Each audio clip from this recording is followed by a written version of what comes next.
my toast, we do a lot of players. I'm gonna go with a coach. And this guy got a chance to come back to his alma mater a couple years ago. He played quarterback there. He's in the Pac-12. He got them to a 10-win season this year, which seems unreal. They only lost to USC by a touchdown or within a touchdown. Finishes the season out strong. Then turns around and gets one of the biggest recruits in the portal this year in DJ Uiagalelei, DJU. Jonathan Smith, Oregon State. That's how you finish and capitalize on a 10-win season. They're going to cut the bow on a brand new stadium. And what does he do? Get on the ground, battle the other giants, and get yourself, for your program, a cornerstone type of player.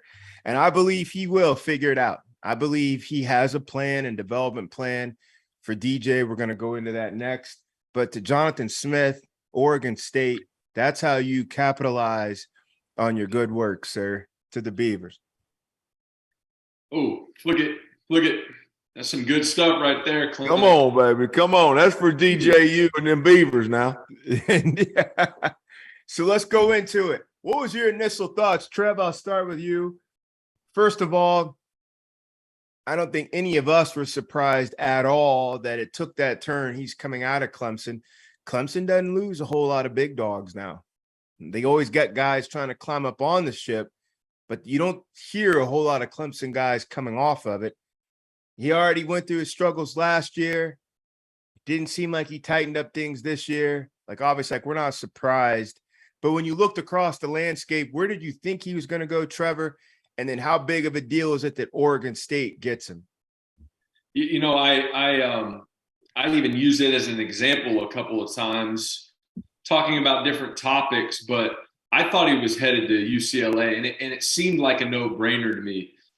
Even though they're opposite sides of the country, UCLA and Clemson, to me, just culturally, and that may not be the right word, but they feel the same. They feel like they've got a lot of the same things going on internally, right? It's somewhat of a linear move, especially with what Chip has been able to build over the last couple of seasons.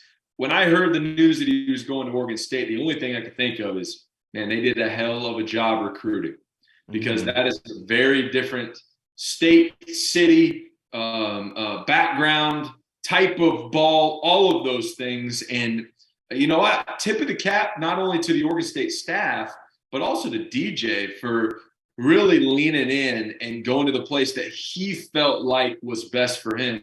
And you just mentioned the accolades, George, in your toast. That's a phenomenal program that he's stepping in and could potentially, find himself as the general on a squad that's going to make some serious moves and cause some serious waves this next season. Clint, I'm a pass this baton to you, right from what Trevor was saying. What a mature play by DJ. You've only ever known the stage and the white hot lights. So what do kids like him normally do? You know what? I'll go over here to Auburn. Who else? I'll go over here and see what Oklahoma's talking about. I'll just go find another big, massive stage. It's kind of off Broadway, even though these guys have been doing real work.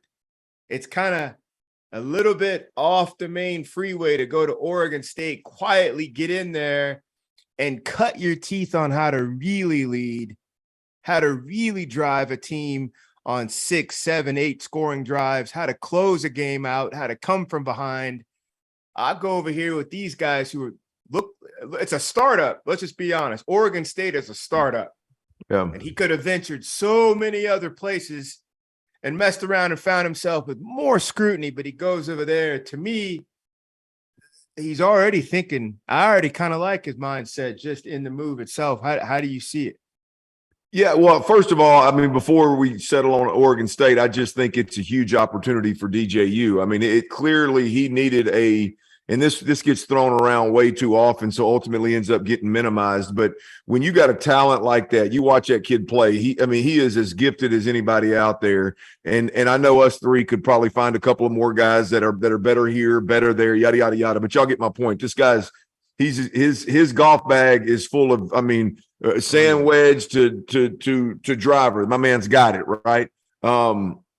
He's a reset, a change of scenery, and changing coast ultimately could be all it takes. Forget about whether it's a great fit or what the scheme is or what, just the change of scenery could be all that he needs. But then when you look at what he ended up choosing, look, I think as a quarterback, I mean, I'm not one of these guys.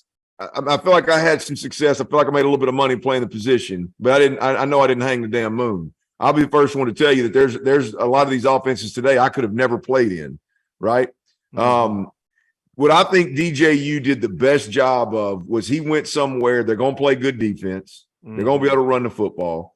I don't know a whole hell of a lot about Lindgren, their offensive coordinator, and with their lack of quarterback play, their lack of being able to spin the ball around the park may have been him, may have been the quarterbacks. I don't know who the hell it was, but going to a program where you're in a lesser conference, they're riding a big wave of momentum, getting 10 W's, and you're going to get some help as an offense as the quarterback. I think is absolutely huge. Go in there, and really the expectations from within aren't going to be to live up to Deshaun Watson, live up to Trevor Lawrence. Mm-hmm. Really, you can go in there. Who was the last really good Oregon State quarterback? Mannion played a couple years in the league, but nothing. Mannion, wasn't that it? Mannion, Canfield. Yeah. So, I mean, he can go in there and just relax and do DJU instead of trying to be somebody else. So I think it was a great business decision. I think it was a great football decision. And so, yeah, hats off to him, man. Like a salt of the earth. Trev, it's a salt of the earth call. Because to Clint's point, if you go to an Auburn, that locker room's going to look at you like, okay, you came out of high school 5+ stars, turn the lights on here. You're going to be held to your hype walking into an Auburn. You'd be held to your hype walking into an A&M. Like we haven't said this enough, but what my man did down there at South Carolina this year from Oklahoma. Spencer Rattler went in, answered it, played well, knocked out Tennessee, found himself a home. He got held to his hype coming in there. Mm-hmm. For DJ, he'll be valued. Walking in Oregon State, just in the building. Glad you're here. Hey, you thought about us. They're gonna have his back. I just feel like they haven't had this type of buzz at Oregon State.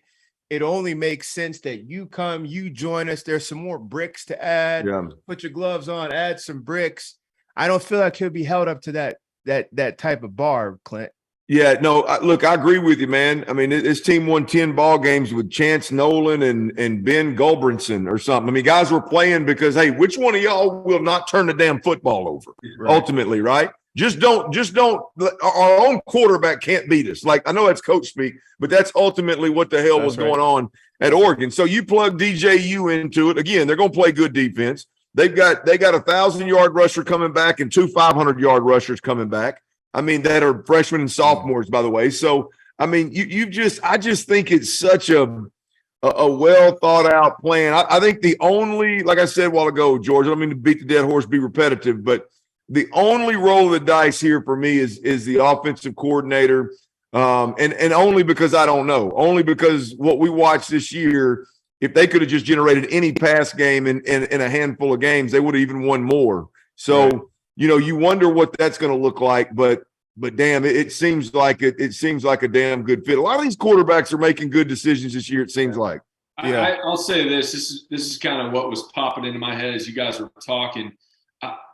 I've heard that DJ is a extremely high character guy. The way that he managed this year with the quarterback room there at Clemson, I've been told he's done it with class and he kept his chin up. And that's the kind of guy I want in my locker room. So great for Oregon State inheriting that.